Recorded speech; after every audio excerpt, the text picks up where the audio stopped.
Hello viewers, welcome to our channel invest in dreams. इस हफ्ते हमारा टॉपिक है inflation and stagflation. So let's see क्या है इस वीडियो में। सबसे पहले हम बताएंगे इन्फ्लेशन का मतलब क्या होता है, उसके बाद स्टैगफ्लेशन क्या होता है, अभी हमारी इकोनॉमी की सिचुएशन कैसी है और उस सिचुएशन में हमारी स्ट्रैटेजी क्या होनी चाहिए। So let's begin. सबसे पहले inflation, increase prices of products is named as inflation, जहाँ पे हर चीज़ का प्राइस, कंजम्पशन प्राइस बढ़ जाता है and eventually there is lot of money who chasing very few goods, but एक हेल्दी इन्फ्लेशन लेवल होता है जहाँ पे ग्रोथ की तरफ पुश किया जाता है लोगों को। The entire economy moves towards growth, जहाँ प्रोडक्टिविटी बेटर होती है, कैपेसिटी यूटिलाइजेशन बेटर होता है, एम्प्लॉयमेंट अच्छा होता है, ग्रोथ रेट अच्छा होता है, जीडीपी इंक्रीज़ होता है। अगर एक डिफाइंड लेवल होता है इन्फ्लेशन का, जो हमारे पॉलिसी मेकर्स डिसाइड करते हैं कि हमारी इकोनॉमी के हिसाब से this much level of inflation is good and this much is something जो हमारी इकोनॉमी टेक ऑन कर सकती है, then eventually there is a growth that we see. But जब ये इन्फ्लेशन आउट ऑफ कंट्रोल हो जाता है, that is a cause of concern. But जब तक ऐसे इन्फ्लेशन लेवल पे हम हैं, जैसे हमारा एक आइडियल लेवल 4 to 6% के बीच में होना चाहिए। So when that could be maintained, जो पॉलिसी मेकर्स होते हैं वो अपनी पॉलिसी रेट्स को मैनिपुलेट करते हैं, चेंज करते हैं, ताकि हमारा इन्फ्लेशन लेवल उस रेंज में मेंटेन्ड रहे। जब उस रेंज में मेंटेन्ड रहता है तो we are very good to go. एक अच्छा ग्रोथ लेवल, ग्रोथ प्रोस्पेक्टिव हमें दिखता है। सारी इक्विटी मार्केट्स हमें बेटर करती हुई दिखती है, क्योंकि सारे ही सेक्टर्स में कैपेसिटी यूटिलाइजेशन बेटर होता है, so they get economies of scale, पर शेयर रेवेन्यू इम्प्रूव होता है, टर्नओवर बेटर होता है, जिसके वजह से पूरी की पूरी ग्रोथ दिखाई देती है हमें।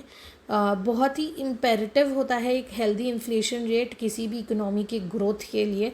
बट जब हम स्टैगफ्लेशन की बात करते हैं, it is a very high level of inflation, a very peculiar economic condition, जो एक कॉज ऑफ कंसर्न होती है किसी भी इकोनॉमी के लिए। क्योंकि जब इन्फ्लेशन इतना ज़्यादा हो जाता है कि कोई भी पॉलिसी इंटरवेंशन नहीं कंट्रोल कर पाता उस इन्फ्लेशन को, तब we move towards a decline और a stagnation of growth, and that is something जो बहुत ही डिफ़िकल्ट सिचुएशन हो जाता है किसी भी पॉलिसी मेकर को वहाँ से अपनी इकोनॉमी को रिवाइव करने के लिए।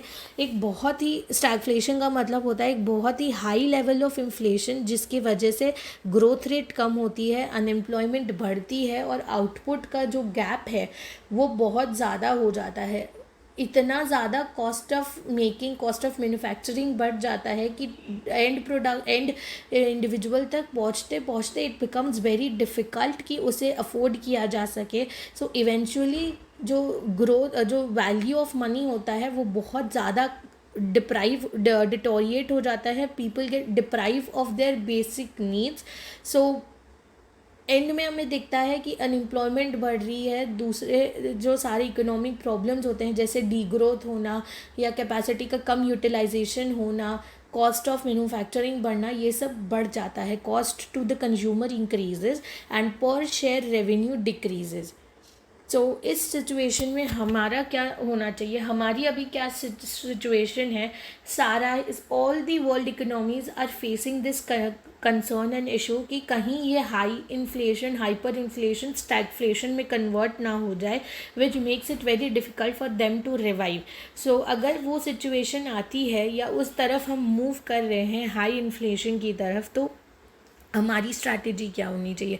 हमें short term trading as of now avoid करनी चाहिए। दैट इज़ वेरी इंपॉर्टेंट, क्योंकि शॉर्ट टर्म ट्रेडिंग अगर हम करने जाएंगे तो we are going to lose a capital, because अभी शॉर्ट टर्म में, मतलब से फॉर अराउंड 4 to 6 months में we are not capable of saying कि हमारी इकोनॉमिक सिचुएशन बेटर होगी या नहीं होगी, कोई भी पॉलिसी इंटरफियरेंस काम करेगा या नहीं करेगा।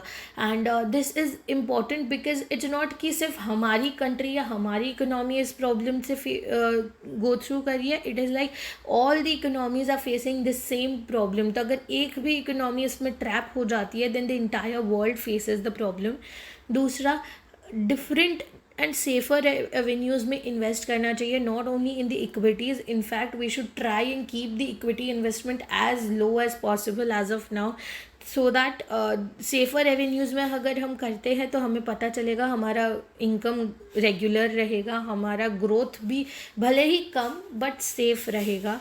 इन equity invest only with long term perspective. Check thrice before making an investment decision. कहीं पे भी किसी भी एवेन्यू में इन्वेस्ट करने से पहले एक बार सोचना होगा, 2 बार सोचना होगा that is this really where the growth can come, जहाँ हम एक्सपेक्ट कर सकते हैं कि हाँ इकोनॉमिक टर्ब्यूलेंस की वजह से उसमें ज़्यादा टर्ब्यूलेंस नहीं आएगा.